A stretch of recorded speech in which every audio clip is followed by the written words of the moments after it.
درك يعني دخلوا مباشره، فريق محترم عنده انجازات كبار. فرق كبير ما بين البلاطويات اللي يكذبوا على الشعب وما بين المقابله اللي في وسط ارض الميدان. يجب الاعتراف هذا فريق بركان فريق قوي جدا، قوي جدا. فاز بالبطوله افون قبل نهايه البطوله في المغرب، والمقابله اللي ربحوا فيها، وشفت مقابلات واحده اخرى. يعني فريق متميز. سي لان دي فافوري تاع لا كوب دو لا كاف هذه. انا احسن فريق. اوكي عنده خبره، عنده، لكن ما عندوش احسن فريق الان في البطوله، راهو احسن فريق. فريق قوي محمد. لازم نعرفوا باللي نهضه بركان كانوا قويين عم يكون نواحي. الفريق اللي كان منظم كثير، لازم نعرفوا بالقوه تاع سندبوا المدرب التونسي معين الشعباني اللي فاز ديجا مع فيناني ولا سافيناني اكثر، يعني مد للفريق يون اسيس دو جو اي تو سا، ولا فريق في نهضه كوب دافريك سي نورمال تكون قويه، يبقاو لي مير. ما تخفالكش بلي هاد نهضه بركان عندهم تجربه كبيره في هذا نعم. يعرفوا يسيروا المقابله. تحس بلي نهضه بركان عندهم تجربه كبيره في هذه المرحله، وين عرفوا يسيروا المقابله، طلعوا الريتم وقت ما حبوه، هبطوا الريتم وقت ما حبوه. بفريق قوي عنده مستوى لا باس به، فاز مرتين بهذه البطوله، نشط نهائيا دو فينال وين خسرهم. لا نبقى كيما نقولوا دون لا لوجيك بالمستوى اللي عنده نهضه بركان، زائد معين اللي عنده خبره، عنده تجربه، فاز بكأسين مع الترجي التونسي ثالث مرة. لا فاز برابطه مرتين، رابطه الابطال مع الترجي التونسي. عنده مستوى ما شاء الله معين. كأس الكونفدرالية مازال بعيد كثير على الأندية الجزائرية. الأندية الجزائرية مازالها بعيدة بعض الشيء عن مضاهاة أندية النخبة في إفريقيا في المسابقات القارية. معين الشعباني لنقول الحقيقة، فريق نهضة بركان الذي مثل ما ذكر ناصر متمرس ويشارك بانتظام في السنوات الأخيرة ويصل إلى الأدوار المتقدمة. قلت لك بأن نهضة بركان في منحى تصاعدي. قيمته في البطولة قبل المنافسة الإفريقية. نهضة بركان في نهاية المطاف احترم المنطق في كرة القدم. نهضة بركان لم يسرق لا الفوز ولا النتيجة يا عماد. يعني في نهاية المطاف الممثل المغربي، وهو أحسن فريق الذي ربما تغلب على الرجاء والوداد في البطولة المحلية أمام فريق قبل عدة جولات عن النهاية. قبل النهاية. علينا أن نحترم المنطق الرياضي عندما يكون فيه يعني روح رياضية ومنطق رياضي جد محترم.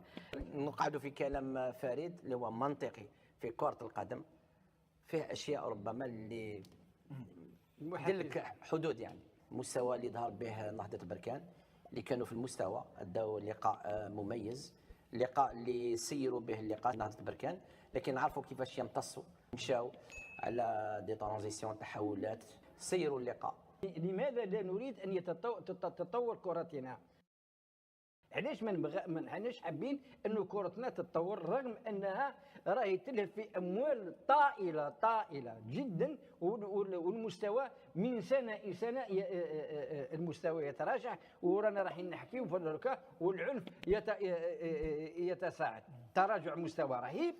احنا مستوى بطوله يا بن عمي، ما عندك جوار ما نروحوش، ما نشاركش حتى يعودوا عندك الفرق القويه. احنا شفنا المستويات، احنا رانا نشوفوا في المستويات، نشوفوا المستويات، فارق بكل صراحه، فارق كبير كبير كبير جدا. نهضة بركان، فوز نهضة بركان حقق نتيجه ايجابيه، واعتقد باقي محطه اخيره ويضمن المباراه النهائيه في الاتحاد الافريقي. مميز نهضة بركان نهضة بركان طال عمرك يغرد خارج السرب، وراح يتسيد الساحه في كرة القدم في المغرب ال5 سنوات القادمة. نهضة بركان، وبتذكر كلامي إذا الله جعلنا من حي، راح يتسيد المشهد للمنافسة على كل البطولات. أنا ما أقول لك راح يكون بطل، أقول لك راح يتسيد وراح يكون منافس شرس، وهو المرشح رقم 1 نهضة بركان. مشروع نهضة بركان مختلف تماما عن باقي الأندية. نهضة بركان في وادي والأندية الثانية في وادي آخر. المدرب التونسي نهضة بركان استقرار فني وإداري موجود مع نهضة بركان من سنوات طويلة، هذا يدل على قيمة المدرب وكذلك العمل الفني للمدرب. هذا استقرار مثل ما يقولون إخواني، استقرار مطلب أساسي أساسا، واليوم المدرب قيمته أصلا في الاستمرارية بالعمل اللي أنت تقوم به، فاعتقد اليوم توفقوا من ناحيه التوقيع مع المدرب واستمرار بالعمل الايجابي. قويه هي نهضه بركان. نهضه بركان هذا العام قويه في كاع لا في الدفاعيين لا حارس لا لاطاك لا في وسط الميدان. وسط الميدان عندها اللي فتاك، وان شاء الله باذن الله نتمناو لها التوفيق ونتمناو لها تكون مركزه. كاين مدرب هو كان سابق له مساعد مدرب ديال الرجاء البيضاوي وسابق خدم في البطوله المغربيه.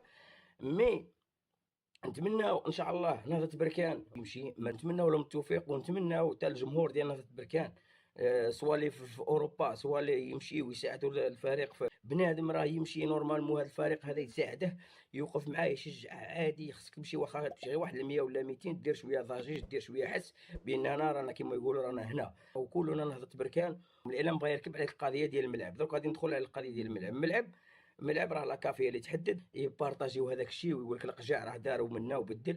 واخا هكذاك صحافه زيكو بارطاجاو، ولكن الجمهور الجزائري اللي في لي باج ديال صحافه زيكو واش تكتب لهم؟ يعني القجاع ما قال لهم شي كور عليكم راه يخدم بلادو. راه كاين الناس اللي انتيليجو قال لهم شي كور عليكم راه متفقين. راه حنا قالوا علينا منتخب محلي، قالوا علينا درنا لي ميور ريكريتمون، خلاو ما قالوا زعما حنا باقي ما درنا والو. ردونا كاع بارفوا ملي تنتعادلوا مع شي فرقه ردونا حنا دينا التيتر قبل ما نديو. دونك سي نورمال. شوف هذاك الجو دو مو كلها تيهضر على لي شونس ديالو. انا عارف انه عندنا ان تري بون جروب، عندنا دي زانديفيدواليتي، عندنا فرقه متكامله. سي فري تيكونوا بعض المراحل اللي تيكونوا صعاب شويه خصك تجري فيها اللعابه. مي الا سولتيني غنقول لك انا ساتيسفي على هذه المجموعه وعارف بانه نقدروا نمشيو لو بلي لوان بوسيبل، لا في لاكاف ولا في كاس العرش ولا في الشامبيونات اللي هي كما قلت لي من لي زوبجيكتيف الاساسيين ديالنا. ولكن هذاك الشيء اللي كيمشي علينا كيمشي على الفرق الاخرين. خصنا فقط الصبر، النفس الطويل، البيبليك ديالنا يكون معنا ان شاء الله. ما غاديش نحشموا بهم، انا كنقول لكم ما غاديش نحشموا بهم. فريق محترم عنده انجازات كبار. الناس كاين بلاطويات حنا في الجزائر اللي ما يبغيوش يهضروا الحقيقه. نهضه بركان عندهم جوج ديال لي كاف وعندهم كاس سوبر وعندهم جوج ديال كاس العرش. يعني لو كان تهضر على هذه الانجازات لا، يعني هنا غادي تكون الفرق كبير ما بين البلاطويات اللي يكذبوا على الشعب وما بين المقابله اللي في وسط ارضيه الميدان. وزيد على ذلك وتكذبوا في السوشيال ميديا ومنه ملي عليها في كاس لاكاف اشبيليه ديال المغرب هذه يقولوا لها كيفاش نتوما دروك تجيو تقول لنا بركان لعب مع الزمالك لعب مع مازامبي لعبوا داو جوج كيسان كاف داو كاس سوبر ولعبوا به. نهضه بركان اللي ما يعرفهاش عندها جوج ديال كيسان لاكاف، لعبت مقابله نهائيه مع الزمالك ونهزموا بمساعده الحكم. اداو جوج ديال كيسان لاكاف، اداو كاس سوبر، اداو كاس سوبر لعبوه مع الوداد. الا تعقلوا وتذكروا مليح عندهم جوج كيسان ديال العرش، يعني عندهم 5 ديال الالقاب. يعني ما شاء الله، يعني خارجيا بركان متفوق. هذه المقابله هما عندهم تجربه كبيره وعندهم لعابه مجربين مثل دايو ولا عندهم لعابه مجربين